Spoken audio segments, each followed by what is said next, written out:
21 days before the November 4th, 2008 election, the largest hunger strike in American history will begin. Over 100 people will fast until at least 1 million have signed a pledge to rise and vote for immigrant rights. We are in a crisis in our country. The oppression of undocumented immigrants is one of the greatest American human rights crises of our time. There are an estimated 12 million men, women, and children who work hard, raise families, grow up, pursue an education, and serve communities in our country.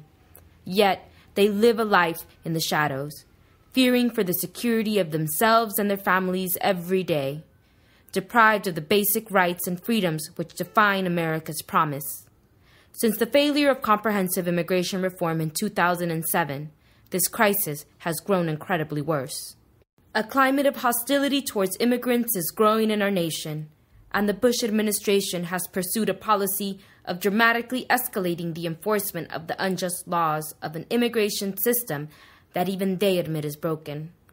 The president has funded a tenfold increase in immigration raids across the country. Squads of ICE agents, armed with automatic weapons, barge into workplaces and neighborhoods across the country, rounding up hundreds of people, separating mothers from their children, throwing people in detention centers for days without any communication with their family or a lawyer. Thousands are being deported. Local communities have been left to craft and enforce their own immigration policies. Nearly 200 city or state governments have passed harsh new immigration laws. In Maricopa County, Arizona, Sheriff Joe Arpaio has even deputized vigilante posses of self-proclaimed Minutemen and neo-Nazis. They go into entire neighborhoods, sweeping up brown people and detaining anyone suspected of being undocumented, putting them in prison camps in the desert. In these detention camps, temperatures reach well over 100 degrees and conditions are so horrible that at least 3 people have died. Anti-immigrant politicians and officials across the nation are watching what's happening in Maricopa County and planning to do the same thing. In the face of this attack, our community has often been paralyzed by fear, with many afraid even to leave their houses to go to work or school, and so many nearly giving in to despair that things will only get worse and there's nothing we can do. But we only have to look into our recent history to find hope. Just 2 years ago, in the spring of 2006, we rose up in one of the greatest mobilizations in the history of our country. All across the nation, on March 25th, April 10th, and May 1st, we marched in the millions in seas of white in the biggest cities and the smallest towns. In many places, from Los Angeles and Phoenix to Grand Junction, Colorado, and Fort Myers, Florida, the marches were the largest protests in the city's history. In some cities, they were the first mass marches ever. The student walkouts in Los Angeles, Las Vegas, and San Diego were bigger than those that are memorialized in movies we watch about the civil rights movement. And the massive nationwide boycott of May 1st sent a shudder through our economy, leaving whole neighborhoods quiet and nearly shutting down entire industries. People said that a giant was waking, and our leaders listened.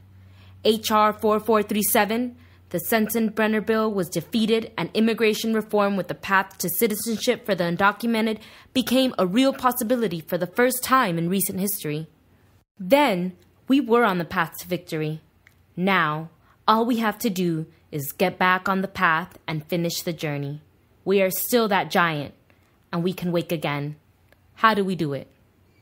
When Cesar Chavez, one of our greatest leaders, faced a similar challenge in the civil rights movement, when people were losing faith, giving up hope, and giving in to fear after years of bitter struggle, he made a decision to make a deep personal sacrifice to show them that they had to be strong.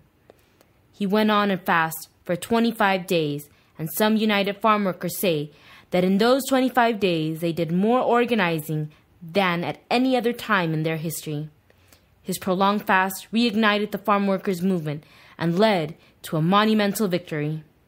As Cesar showed us the incredible power of just one man making the deep sacrifice of fasting to move our people into action, in the same spirit, we will embark now upon a hunger strike of not just one man, but over 100 men and women who will fast to call our people out of fear into hope and action.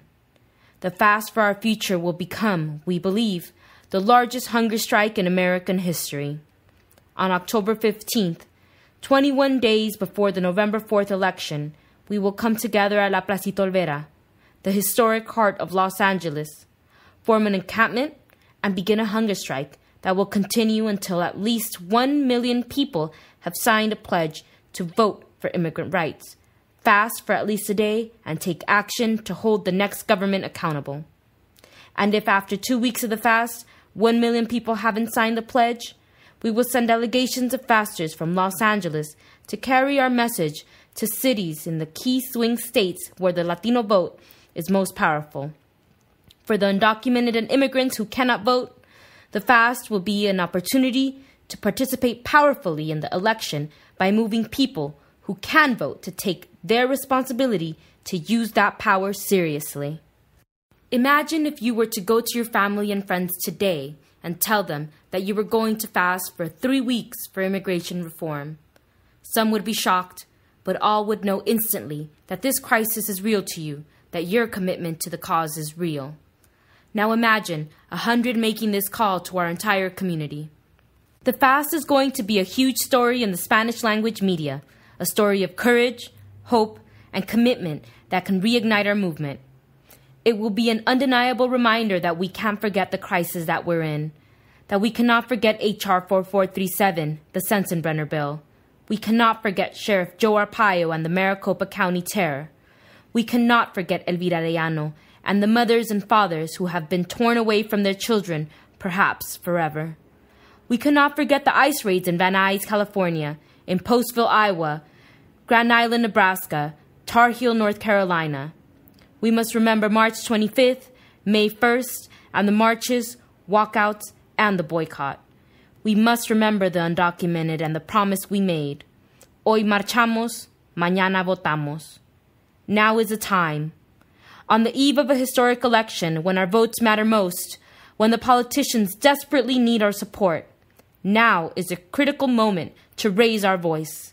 Yesterday we marched, today we will vote, in historic numbers for our rights, for change, for our future. The vision of the fast is spreading rapidly, on college campuses, in churches, online, at day laborer centers, and in neighborhoods across Los Angeles County. Leaders like Dolores Huerta, co-founder of the United Farm Workers for One Day, and Marilena Durazo, head of the Los Angeles County Federation of Labor for 3 days, have committed to join the fast.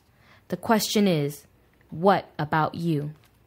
Are you ready to be one of 100? Are you ready to fast and make history?